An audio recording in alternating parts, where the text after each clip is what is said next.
pertama yang kedua ya, yang kedua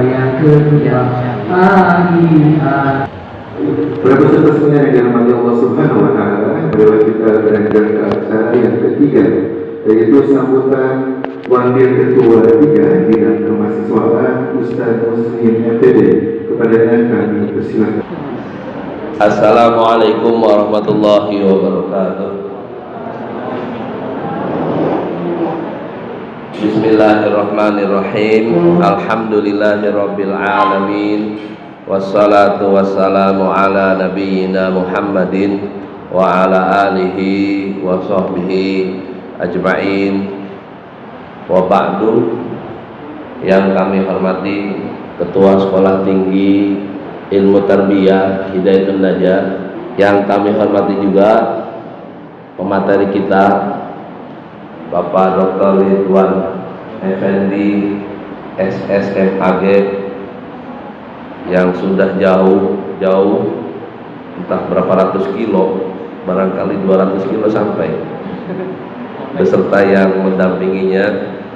Alhamdulillah telah tiba di kampus kita, di tempat yang berbahagia ini, sudah hadir bersama kita dan akan banyak sharing, terutama motivasi belajar bahasa Arab untuk kita semua, termasuk untuk saya pribadi, karena saya juga masih banyak belajar, terutama masih banyak mengambil faedah dari Kang Kesa, karena di sini mungkin termasuk yang mahir bahasa Arab Kang Kesa. Kata Kang Kesa, Bapak Dr. Ridwan ini guru beliau. Jadi alhamdulillah bahkan bisa bertatap muka dengan Bapak Dr. Ridwan yang namanya sudah kami dengar sebelumnya. Alhamdulillah. Berikutnya yang kami hormati juga para ustadz, para dosen undangan, termasuk Ustadz Kesa MPD selaku pembina divisi bahasa di Ormawa, organisasi mahasiswa. Dan alhamdulillah di tahun ini acara ini mungkin termasuk gebrakan baru dari Ormawa, karena baru ada khusus divisi bahasa mengadakan secara tersendiri. Di pagi yang berbahagia ini juga hampir terlewat para panitia yang sudah pontang-panting, yang saya cintai dan saya banggakan. Kemudian para peserta seminar dari lintas semester, berarti semester 1, 3, 5, 7, yang sama-sama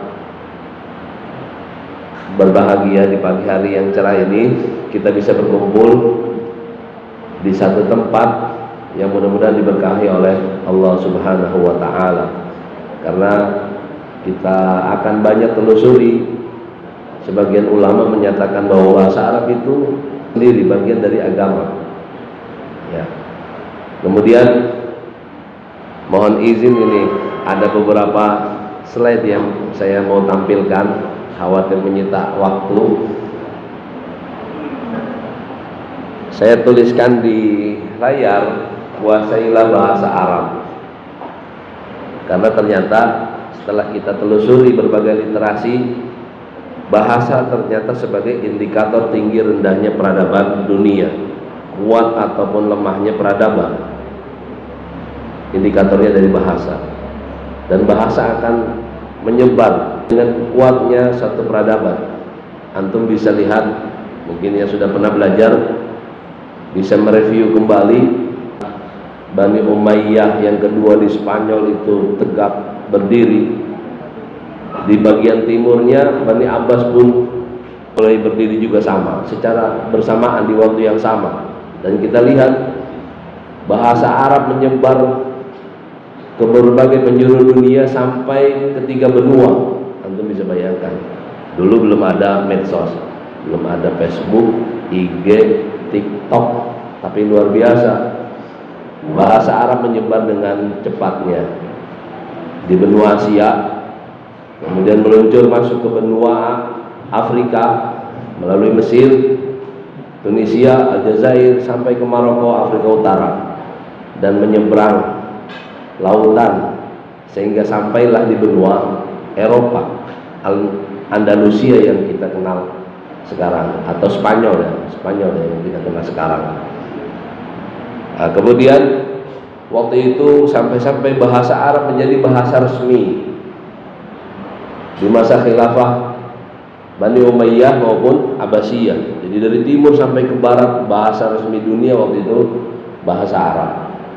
Jadi begitu kuatnya khilafah ataupun peradaban sehingga bahasa pun menjadi indikatornya. Selanjutnya kembali ke awal penciptaan Nabi Adam yang katanya kita diciptakan di surah Al-Hujurat, ya ayyuhan nas. Antum bisa sambil baca sama-sama. Inna khalaqnakum min dzakarin wa unsa wa ja'alnakum syu'uba wa qabaila lita'arafu, gitu ya. Wahai manusia, sungguh kami telah menciptakan kalian dari seorang laki-laki dan seorang perempuan. Kemudian kami jadikan kalian beragam suku bangsa agar kalian saling mengenal. Jadi 14 abad yang lalu sudah disebutkan dalam Al-Quran. Begitu banyaknya etnis, ya, ragam suku dan bangsa di dunia. Pasti mereka akan saling berinteraksi satu dengan yang lainnya dengan bahasa yang berbeda. Nah, kalau di judulnya tadi berbahasa, gimana judulnya? Menguasai bahasa asing, apa susahnya? Karena saya lihat ada bahasa asing berarti bukan cuma bahasa Arab, ya, termasuk bahasa-bahasa internasional yang digandrungi hari ini. Kemudian mengenai ayat tadi, kalau kita lihat penjelasan para ulama yang menceritakan tentang tadi penciptaan manusia berawal dari Nabi Adam dan seterusnya sehingga bersuku-suku dan berbangsa-bangsa, maka kata Syekh As-Sa'di, beliau mengatakan wa fi hadhil ayah, di ayat ini dalilun, menjadi dalil ala anna ma'rifatal ansab matlubah masyru'ah. Ayat ini menjadi dalil bahwa mengenal nasab menjadi tuntutan, bahkan disyariatkan. Li'anna Allah ja'alahum syu'uban wa qabaila, karena Allah menjadikan mereka berbangsa-bangsa dan bersuku-suku, atau kita biasa menerjemahkan beraneka ragam suku dan bangsa. Dan kalau lihat di ilustrasi, bangsa kita itu sudah mengenal istilah itu yang disebut dengan semboyan Bhinneka Tunggal Ika. Maka kalau boleh saya sebutkan, Indonesia negeri kita ini sebagai miniatur peradaban dunia, ya, miniatur peradaban dunia, beragam suku bangsa begitu banyaknya, beragam etnis juga ada. Antum lihat sendiri, keturunan Arab banyak di kita ya, jangankan di luar sana, di kita begitu banyak. Keturunan Cina, tinggal lihat teman-temannya yang agak sipit-sipit, mungkin agak Cina. Ya, nggak usah jauh-jauh, anak saya agak sipit-sipit juga ya, mungkin terindikasi ya, begitu. Atau keturunan dari mana, India dan sebagainya, sebagian dari kita ada yang dari Al-Pakistani, dari Pakistan. Kemudian disampaikan oleh Syekh Mahmud Syakir, ya, antum bisa download bukunya Al-Indonesia. Di Nusantara di masa klasik memiliki 30 bahasa komunikasi dan 250 suku bangsa yang berbeda-beda. Kemudian bahasa Melayu Indonesia menjadi bahasa resmi berkomunikasi dengan tulisan Arab. Nah, ini poinnya. Jadi setengah abad yang lalu sebetulnya bangsa kita itu tulisannya Arab. Ya, tulisannya Arab. Ya, di kita disebut dengan Arab Pegon. Saya masih menemukan itu, mendapati seremoni-seremoni di pengajian-pengajian waktu kecil, kita membacakan itu di panggung. Selanjutnya, selain bahasa Arab ini sebagai bahasa kitab suci agama kita, Al-Quran, yang kita wajib untuk mempelajarinya, ternyata bahasa Arab juga sebagai bahasa penutur terbanyak, urutan ke-6 di dunia. Jadi cukup bergengsi. Dari sekian ratus negara, saya nggak hafal, belum sempat mencari berapa sih total negara di dunia ini. Tapi di urutan ke-6 cukup bergengsi. Dan juga mungkin kabar gembira, Indonesia di poin yang ke-10. Ya. Kalau tadi bahasa Arab sekitar 274 juta orang yang menuturkannya di dunia.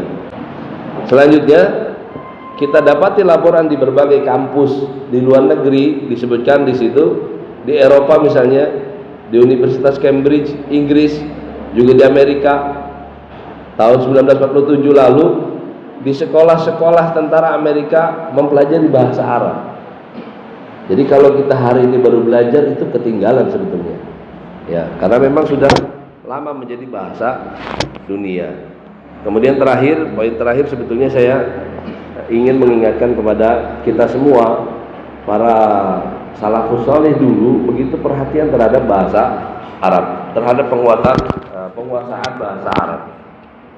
Sampai-sampai kita dapati banyak riwayat tentang teguran-teguran dari Khalifah Umar misalnya, atau yang lainnya. Ada kisah juga Marwan bin Hakam tentang kesalahan dalam pengucapan, sampai-sampai dikatakan salah membidik dengan anak panah itu masih lebih ringan ketimbang kesalahan lahan dalam mengucapkan bahasa Arab. Jadi ini menunjukkan perhatian mereka begitu besar. Jadi jangankan untuk mempelajarinya, ketika mengucapkan salah sedikit saja ini menjadi satu peringatan. Sampai tadi diibaratkan masih ringan meleset memanah ketimbang salah mengucapkan dalam bahasa Arab. Dan juga termasuk Imam Ibnu Abdul Bar memberikan satu peringatan, semacam peringatan kepada penuntut ilmu agar berusaha memperbaiki lahan-lahan yang seringkali terjadi. Mungkin cukup sampai di sini yang ingin saya sampaikan. Mudah-mudahan acara ini memberikan manfaat yang besar untuk kita semua dan diberkahi oleh Allah Subhanahu wa taala. Jazakumullah khairan atas perhatiannya. Subhanakallahumma bihamdika asyhadu an la ilaha illa anta astaghfiruka wa atubu ilaik. Wassalamualaikum warahmatullahi wabarakatuh.